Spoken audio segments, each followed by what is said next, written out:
Jimmy and I had this funny bond because I'd been in Lithuania, in the former Soviet Union, and so he had spent some time in Slavic countries and liked to drink some vodka and maybe get up some trouble and, come on, Jim, let's go beat up some Russians.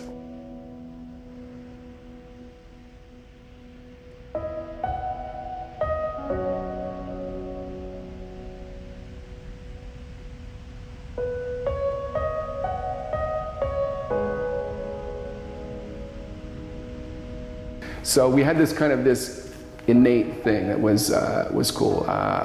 Yeah, good guy. Like any relationship you have with somebody, it starts and it's this and that, and then oh yeah, I like hanging out with this guy, and then it's part of a group, and then it rolls forward. Yeah, but the industry was not quaint. I think there was really super passionate people in it that were dreamers in a lot of ways, and they had to get it done. And not that many years prior, Pinot Noir was $10 a bottle. And that was the high point. And they're at, fairs trying to sell this stuff. And so, but we were working for those people. And so there was that ethos that was kind of passed down to us. And I think it was about the cellar. Almost like a competition. Do you know your shit? Sorry, that's a bad way to say it, but do you know your stuff or do you not? And that was kind of like one of those things. Or are you just here for the soft ride? I think Jimmy and Jay both were like not about the celebrity, they were about like the work. And I was and myself as well. And I think that was a cool piece. So I think there's an ethic that comes with that. And you're gonna work super hard and figure things out. And then eventually Jimmy went on to Momtazi and was doing his thing, and because he was there, we started buying fruit from Momtazi, and it's just all this kind of organic thing that you use your buddy, so you got his back, he's got yours. All right, so the thing about Jimmy dying, right, it's one of those formative things, and since that time, right, I've had more friends and family that have passed, and I think it was a horrible day. I think it was a Saturday. I'm sure it was a Saturday. And I was in my barn. I was in my old barn up below Rex Hill, and had some people in. I was tasting some wine out of barrel, and I got a call from my buddy Leather Stores, who runs a place called Noble Rod in Portland. And hey Jim, I got some bad news, and Jimi Brooks died. And it is so lightning rod out of the blue that it's almost like one of those stumble moments. You could be pushed over with a feather, kind of a thing. And so it's like, sit down and holy shit, how did this happen? What? No, Jimmy, football player, big guy, always mixing it up. There's no way this guy's healthy as a bull. What? How can so you can't comprehend it. But we're all mortal. We have things, and Jimmy had the aortic thing, and we all found out pretty quickly that he had enough time to call a girlfriend, and probably should have called an ambulance, but it wouldn't make any difference anyway. And the horrible thing was then having an 8-year-old son. Like, whoa. So he was a fun guy, and I think the risk about Jimmy is that, and I think it's a risk for a lot of ghosts, is that ghosts become saints after just a couple of years, right? Jimmy was no saint, right?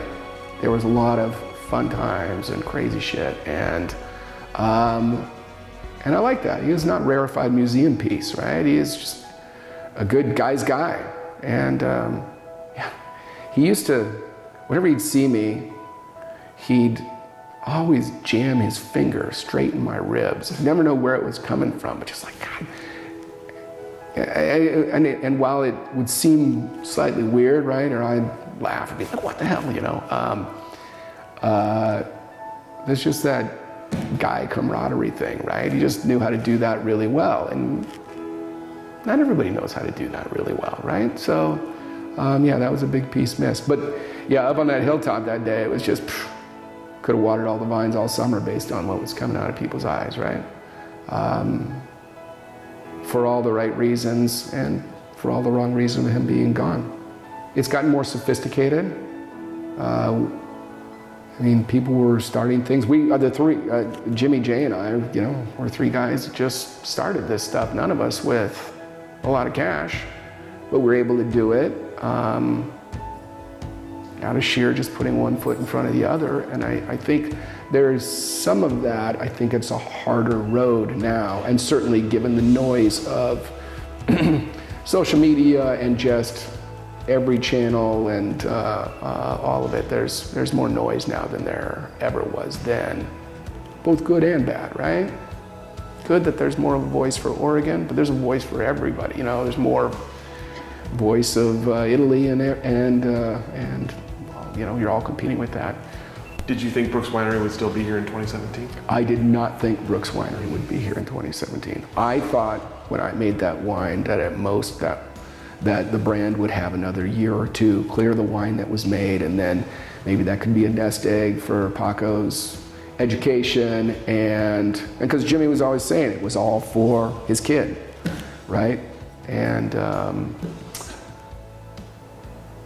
yeah, I didn't think it was going to be. So, proved wrong. What do I know? Nothing. Yeah.